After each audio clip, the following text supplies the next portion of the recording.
Okay. Hey, hello. Thank you for being here today. And I will be sharing a quick overview of our teen depression support group that I will be facilitating within our organization.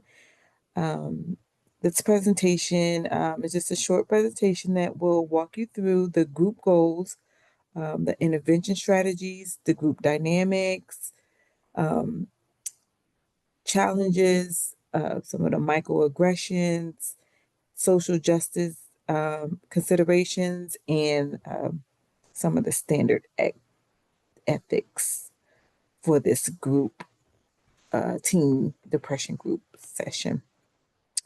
The group practice is a structured therapeutic environment where individuals with shared lived experience come together to support one another in this group. Teen struggles with depression meet to develop coping skills, reduce isolation, um, foster confidence, and coping skills. The facilitator uses evidence based interventions to create a safe and healing environment for these teens. Now, our primary interventions include the CBT, psychoeducation, mindfulness, and peer supported discussions. CBT helps teens challenge negative self talk. Psychoeducation provides practical knowledge about depression, mindfulness support, stress regulations, and peer communication strengthens connections and empathy. Now, we anticipate a mix of participant styles. Some teens may be hesitant at first when coming to these group sessions, while others become more like leaders, and that's what we want. But over time, trust builds and emotional vulnerability um, increases. And this will encourage the teens healing relationships and strengthen our group cohesions. So the possible challenges um, within these group sessions may include like withdrawals. Um, so we want to be mindful of that, interpersonal conflicts within themselves, and stigma around sharing. So to respond to some of these challenges, the facilitator um, may encourage non-intrusive participation, mediates conflict respectfully, and normalizes emotional reactions. The facilitator may reinforce boundaries and confidentiality.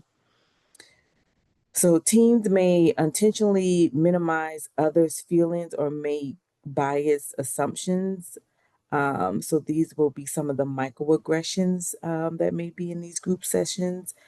So these are addressed through immediate acknowledgement, education, and reinforcing group values and the safety of our teens. Um, Justice in this group, justice is fostered through equal participation, respect, confidentiality, and empowerment. All group voices are honored, which supports dignity and belonging. And the ethical framework of this group session is guided by the NASW problem solving model. Um, I assess issues,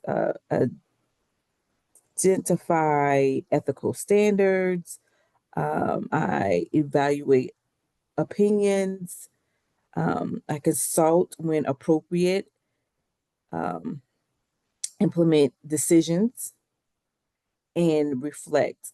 And this kind of like will maintains ethical, professional, and client center practice. So, in conclusion, this group gives the teens space to heal, and build resilience. And our infographic here serve as an easy reference for staff to understand group structure and referral use as well. And I can kind of like go over this slide. Let me see if I can blow it up a little bit here. Okay, so this is just basically saying teen depression support group. Support teens experiencing depression by improving emotional well-being, coping skills, and belongings. And this group is a closed group, so the same participants will be in each cycle, 6 to 8 weekly sessions, and they will run for about 50 to 60 minutes each. And the ages are from 13 to 17 years old. Now, the core intervention strategies, again, as talked about earlier, the CBT, base skill building, psycho education, facilitated peer discussions, behavior activation, and creative expressions. Um, Also, right here with the ethical standards, um, again, that's just stating that we do have ethics in this group setting that's guided by the NASW problem solving model. The challenges and mitigations. So again, some of the challenges in this group will be emotional withdrawal, stigma, shame, peer conflict, safety concerns. And some of the approaches to these challenges, again, with emotional withdrawal, will be a gentle check-in. With the challenges with stigma, shame will be normalize plus validate.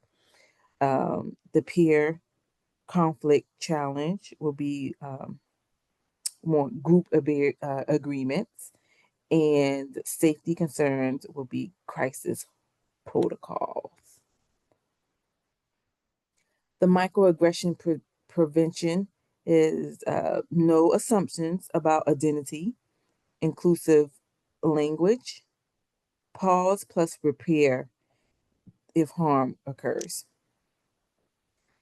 And then right here we have the facilitator role, which is to foster safety and trust, model boundaries plus respect, encourage participation, and monitor risks. And some of the group roles will be respect, an open mic, confidentiality, no judgment, and the right to pass. Down here at the bottom of the infographic, you will see a call to action, which is if anyone have any questions or interested in referring a student, please contact your agency intake coordinator. All right, and this is the conclusion of the presentation. Thank you all so much for listening, and have a great evening. Bye.